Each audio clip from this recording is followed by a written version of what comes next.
السلام علیکم، آپ دیکھ رہے ہیں آئینہ اور میں ہوں محمد طاہر۔ کراچی کے بلدیاتی انتخابات کے بعد جناب آصف علی زرداری نے کراچی کی میئرشپ ہتھیانے کے لیے جوڑ توڑ کا ایک عمل شروع کر دیا ہے۔ کھلی بوریوں کے ساتھ مختلف یو سی چیئرمینز کو مختلف قسم کی پیشکشیں ہو رہی ہے۔ پیپلز پارٹی کے پاس موجود یو سی چیئرمینز کی تعداد کے علاوہ ابھی تک کم و بیش 17 ایسے لوگ ہیں جنہیں مختلف قسم کی پیشکشیں ہوئی ہیں۔ یہ ایک بڑے کھیل کا حصہ ہے جس میں جناب آصف علی زرداری صاحب نے کراچی کی میئرشپ کو ہر صورت اپنے پاس رکھنے کی ایک کوشش شروع کر رکھی ہے۔ کراچی کے بلدیاتی انتخاب سے بہت پہلے ہی انہوں نے اپنے تمام ساتھیوں کو یہ باور کرایا تھا کہ ہمیں ہر صورت میں کراچی کی میئرشپ حاصل کرنی ہے۔ جو اصل قوتیں ہیں وہ اچھی طرح جانتی ہیں کہ صرف کراچی ہی نہیں، اندرون سندھ میں بھی پیپلز پارٹی نے بلدیاتی انتخاب کے میدان میں کوئی خاص مارکہ نہیں مارا۔ کراچی میں نئی حلقہ بندیوں کے بعد 3 سے 4 اضلاع میں پیپلز پارٹی کی جیت کا جو مصنوعی تاثر قائم کیا گیا تھا وہ بھی بہت بری طرح پٹ گیا ہے، اور اصل قوتوں کو اچھی طرح یہ معلوم ہو گیا ہے کہ پیپلز پارٹی ان نئی حلقہ بندیوں میں بھی کوئی کامیابی حاصل نہیں کر سکی ہے۔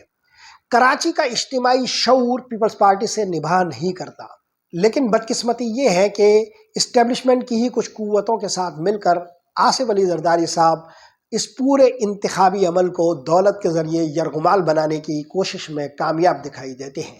مہذب ملکوں میں سیاسی جوڑ توڑ کے حوالے سے ایک بحث کے تناظر میں یہ کہا جاتا ہے کہ کچھ لوگ ایسے ہوتے ہیں جو اصولوں کی خاطر اپنی سیاسی جماعت کو چھوڑ دیتے ہیں، جبکہ کچھ لوگ ایسے ہوتے ہیں جو اپنی جماعتوں کی خاطر، اپنی جماعت سے وفاداری کی خاطر اپنے اصولوں کو چھوڑ دیتے ہیں۔ مگر پاکستان کا بابا آدم ہی نرالا ہے، یہاں دولت کے لیے لوگ اصول بھی چھوڑ دیتے ہیں اور اپنی سیاسی جماعت کو بھی چھوڑ دیتے ہیں۔ دولت کے اس کھیل کا پاکستان میں سب سے بڑا کھلاڑی آصف علی زرداری ہے، یہ اب ایک ثابت شدہ حقیقت ہے۔ دولت کے ذریعے ہماری اجتماعی اقدار پر، ہماری سیاسی اقدار پر، ہماری سیاسی وابستگیوں پر، ہمارے سیاسی جماعتوں کے مستقبل پر، ہماری قوم پر، ہمارے قوم کے مستقبل پر، ہماری نسلوں پر، ہماری نسلوں کے مستقبل پر یہ شخص اثر انداز ہو رہا ہے۔ آصف علی زرداری صاحب 2013 سے 18 تک پاکستان کے صدر مملکت رہے ہیں۔ اپنے ایام صدارت کے آخری ماہ و سال میں جب پیپلز پارٹی کی کارکردگی انتہائی ناگفتہ تھی، ہر طرف اسکینڈلز کا شور تھا، سرکاری ٹھیکوں اور سرکاری وسائل پر قبضے کی ایک دوڑ لگی ہوئی تھی، کوئی وزیر ایسا نہیں تھا جس کے ساتھ کوئی اسکینڈل وابستہ نہ ہو، یہاں تک کہ خود ان کے اپنے وزیر اعظم یوسف رضا گیلانی کے خلاف بھی ایک بڑی لمبی چارج شیٹ تھی۔ ان ایام میں آصف علی زرداری صاحب ایوان صدر میں کچھ اپنے مخصوص دوستوں کے ساتھ ملے تو ان دوستوں نے انہیں بتایا کہ 2018 کے جو الیکشن ہے اس میں پیپلز پارٹی کیسے کامیاب ہو سکے گی، جبکہ عوام کی نظروں میں آپ کی حکومت کی کارکردگی انتہائی خراب ہے۔ تو آصف علی زرداری صاحب نے اپنے کندھے اچکاتے ہوئے کہا تھا کہ ہم الیکشن کو خرید لیں گے، we will buy the election. Asif Ali Zardari صاحب کی یہ ذہنیت پاکستان کی سیاست میں ہر طرف اسی قسم کا وحشیانہ رقص کر رہی ہے۔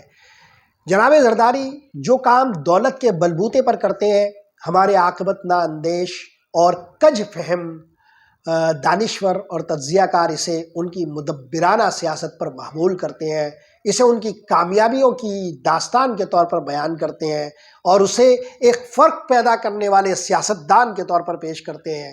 جو شخص ٹھیک سے 10 جملے روانی سے نہیں بول پاتا، جس کے کیسے میں کوئی دلیل نہیں ہوتی، جس کی زنبیل میں کوئی تاریخ کا حوالہ نہیں ہوتا، جس کے پاس ذہانت کے 4 الفاظ بھی نہیں ہوتے، جو 4 اچھے سوالوں کے کوئی بہتر جواب بھی نہیں دے پاتا، اس کی شخصیت کے گرد ایک مدبرانہ ماحول طاری کیا جاتا ہے۔ ہمارے الفاظ بھی برائے فروخت ہیں، ہمارے لوگ بھی برائے فروخت ہیں۔ افسوس لکھاری اور بولنے والے اپنے لفظوں کو کس طرح بیچ رہے ہیں۔ جناب زرداری کی یہ سیاست پاکستان کو ایک منحوس گرداب میں لے چکی ہے، اور اب اس گھمن گھیریوں سے نکلنے کا راستہ ڈھونڈنا بہت مشکل کام ہو چکا ہے۔ یوں لگتا ہے کہ تاریخ سے ہم نے کوئی سبق نہیں سیکھا۔ 1971 کے ثانیے میں جب ہم نے ایک جماعت کا مینڈیٹ تسلیم نہیں کیا تھا تو اس کی قیمت ایک ملک کے 2 ٹکڑے کرنے کی صورت میں چکائی تھی۔ اب صرف یہ مسئلہ نہیں ہے کہ ہم کسی کا مینڈیٹ تسلیم نہیں کر رہے، بلکہ یہ بھی کہ ہم کسی کا مینڈیٹ چرا بھی رہے ہیں۔ کئی جماعتوں کے مینڈیٹ کو چرا کر پیپلز پارٹی اپنے ہندسے کو کراچی کی میئرشپ تک لے جانا چاہتی ہے، اور ناکافی نشستوں کی صورت میں خرید و فروخت کے کھیل کو رچا رہی ہے۔ اس کا نتیجہ اہل کراچی کے ذہنوں میں انتہائی منفی طور پر نکلے گا اور نکل رہا ہے۔ طاقتور حلقوں کے کچھ افسران محض وقتی اہداف کے حصول کی خاطر جناب زرداری کے اس کھیل کا حصہ بن چکے ہیں۔ بدقسمتی یہ ہے کہ آصف علی زرداری صاحب نے سابق chief of army staff general Kayani کے زمانے سے جو کھیل کھیلنا شروع کیا ہے وہ اداروں کے اندر سرایت کر چکا ہے۔ آپ اچھی طرح جانتے ہیں اس وقت کے قومی اخبارات میں یہ تفصیلات آ چکی ہیں اور ذرائع ابلاغ میں یہ دہرائی جا چکی ہیں کہ جنرل کیانی کے بھائی کامران کیانی کو ملک ریاض کے ذریعے مختلف ٹھیکے دیے گئے تھے، اور اس کے پیچھے یہ نفسیات اور ذہنیت تھی کہ کسی نہ کسی طرح ان طاقتور حلقوں کو اپنے قابو میں رکھا جائے۔ اگر سیاست کا یہ ادنا کاٹھ کبار پاکستان کے اعلیٰ ترین اداروں کے امیج کے ساتھ اس طرح سوچنے کی منصوبہ بندی کرتا ہے اور اس میں کسی حد تک کامیاب بھی ہو جاتا ہے، تو سوچے پاکستان کا مستقبل کیا ہوگا، پھر سوچئے کہ پاکستان کن راستوں پر سفر کرے گا، اور سوچئے پاکستان کے حوالے سے ہمارا امیج دنیا میں کیا بنے گا۔ آصف علی زرداری صاحب انتخابی عمل کو اپنی دولت اور اسٹیبلشمنٹ کی کچھ قوتوں کے ذریعے اپنی گرفت میں رکھنے کی ایک گھناؤنی سازش پر عمل کر رہے ہیں، اور یہ کام کراچی کی میئرشپ کی وہ ہتھیانے کی صورت میں پوری طرح نظر آتا ہے۔ آصف علی زرداری صاحب کا یہ کھیل جنرل کیانی کے بھائی کامران کیانی کے ساتھ معاملات کرتے ہوئے بھی نہیں رکا، بلکہ اگلے ادوار میں بھی اسی طرح جاری رہا، اور آج کل ہم یہ سن رہے ہیں کہ کس طرح ان کے معاملات سابق آرمی چیف جنرل باجوہ کے ساتھ رہے ہیں۔ بدقسمتی یہ ہے کہ پاکستان کے مختلف شہروں میں یہ چرچے عام ہیں کہ کس طرح مختلف ان کے رشتہ داروں کے ساتھ آصف علی زرداری صاحب کے منفیت بخش تعلقات تھے۔ اب یہ سارا کھیل پاکستان کے انتخابی عمل پر اثر انداز ہونے لگا ہے۔ انتخابی عمل کو اسٹیبلشمنٹ کے کچھ لوگوں کے ذریعے دولت کے ساتھ کنٹرول کرنے کا یہ عمل پاکستان کے اندر عوام کو ایک بیگانگی سے دوچار کرے گا، ایک لا تعلقی جنم لے گی، اور یہ قومی مقاصد کے ساتھ ایک انحراف ہوگا۔ آصف علی زرداری صاحب یہاں رکنے والے نہیں ہیں۔ اگلے عام انتخابات میں سندھ کے اندر ایک جعلی انتخاب کا پوری طرح ڈرامہ رچایا جانا ہے۔ اس کے لیے منصوبے موجود ہیں۔ پھر وہ پنجاب کے اندر 20 نشستیں حاصل کرنا چاہتے ہیں۔ اس کے لیے وہ اپنے امیدواروں کے سامنے کسی اور جماعت کے امیدوار کو دیکھنا نہیں چاہتے۔ پی ایم ایل این کے سامنے انہوں نے ابھی سے یہ کہنا شروع کر دیا ہے کہ انہیں 20 نشستیں پنجاب سے دی جائے۔ وہ ایک حکومت بنانے کا ہنسا حاصل کرنا چاہتے ہیں۔ بلوچستان میں بھی انہوں نے کھیل شروع کر دیا ہے۔ کراچی میں میئرشپ کے ذریعے وہ اعتماد اپنے لوگوں میں پیدا کرنا چاہتے ہیں کہ وہ اسی طرح پاکستان میں وزارت عظمیٰ کا منصب اپنے بیٹے بلاول بھٹو کے لیے حاصل کر سکتے ہیں۔ یہ خطرناک منصوبہ ہے۔ اس منصوبے کو تمام سیاسی جماعتوں کو مل کر ابھی سے روکنا چاہیے، اور اس کا آغاز کراچی کی اس میئرشپ کے معاملے سے ہی ہونا چاہیے، جہاں عوام نے پیپلز پارٹی کو ہر سطح پر مسترد کیا ہے، مگر پیپلز پارٹی نے الیکشن کمیشن کے ساتھ مل کر انتخابی عمل پر اپنا قبضہ کر کے اور پھر بعد میں نتائج میں ہیر پھیر کر کے کراچی کی میئرشپ حاصل کرنے کی کوشش شروع کی ہوئی ہے۔ سیاسی جماعتوں کو اچھی طرح سمجھ لینا چاہیے کہ الیکشن کمیشن اس کھیل کا شراکت دار ہے۔